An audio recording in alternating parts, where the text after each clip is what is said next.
My name's Danny Hopkins and I'm editor of Practical Classics magazine, and we're here at Bicester Heritage to look at the Porsche 911. There is a website in the United States of America which is full of poetry dedicated to the exhaust note of the early 911.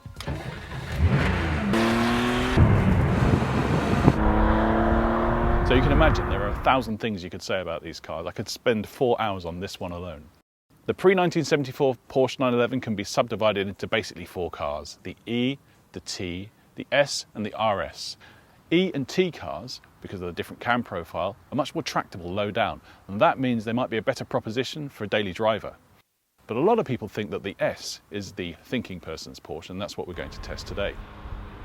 Now, they all share the same body shell, so all the rust traps and the rust points in the car, they're all the same for each one, and I'm going to show you around some of the most prominent rust traps in the Porsche 911.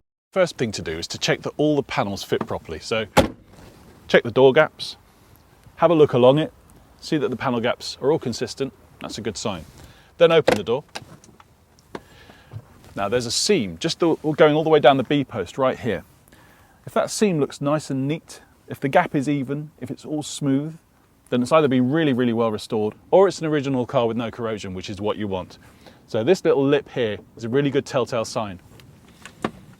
Moving further back, underneath here you've got the jacking point, and there's a section in here, a box section. If that begins to rust out, then you'll begin to see it on the outside last. So if there's any evidence of rust here, it'll be a lot worse on the inside. Negotiate. The main Porsche killer comes at the back. This rear window, especially on dry state imports from the States, the rubbers dry out and the water gets in underneath them, gets into the back tray, starts to rot that out, starts to rot the firewall between the engine bay and the car out, and then it goes down behind the back seats and into the floor pan and can rot it out. If there's evidence that that's happened, if there's evidence of damp on the inside there, investigate, investigate, investigate, because there could be a big problem lurking underneath. Walking down the front of the car, check the seams as you go, because the seams, they also corrode. Everywhere on a Porsche corrodes, so keep checking around wheel arches as well. Finally, come down to the front of the car and have a look underneath the headlights. Traditional rust spot. See rust there? There's bound to be more on the rest of the car. Again, negotiate. This is the Porsche Flat 6 air-cooled engine, a legend. It's a hard-wearing unit. You can expect high mileages as long as it's looked after correctly. Engine number down on the side here, and there's the engine type just in here too. A lot of people talk about all the numbers matching up being really important. To be honest, most of these engines have been rebuilt anyway, so I'm not particularly bothered as long as it works well and as long as it's got some mileage left in it. The one area of the engine that kind of seems to bamboozle a lot of people, and quite rightly because it's not easy to set up, is the Porsche mechanical fuel injection, which is just here. If that's set up badly and you overfuel the engine, you'll find that fuel floods down the cylinders into the crankcase. You might have an engine rebuild on your hands. So make sure that that gets set up correctly by a specialist, because if it isn't, well, you'll know about it in performance terms and it might damage your engine as well. Okay, so here we are in the driving seat, and that's where you want to be in a Porsche 911. All the instruments are clearly set out. Everything's really simple and clean and ergonomically designed. It's just been set there for the driver's benefit, and that's it. The different versions of the early Porsches have different trim levels.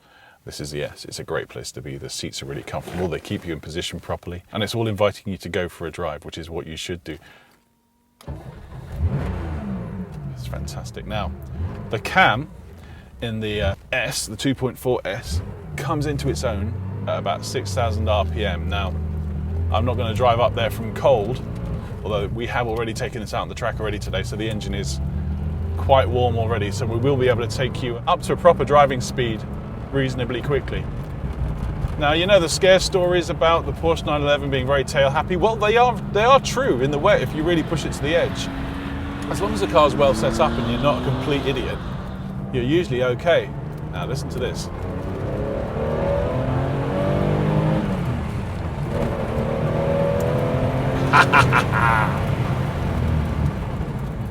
Now that is what I'm talking about.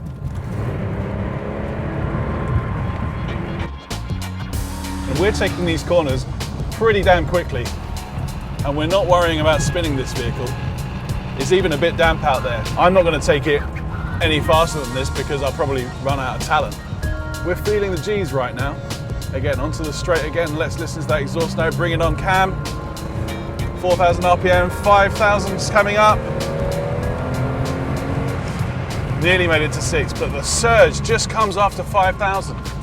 Again, if you own a T or an E, you'll find that the cam brings its full power in a much lower rev range, so it's actually much more usable as a daily driver.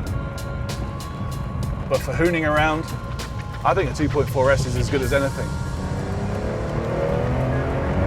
There, that's it.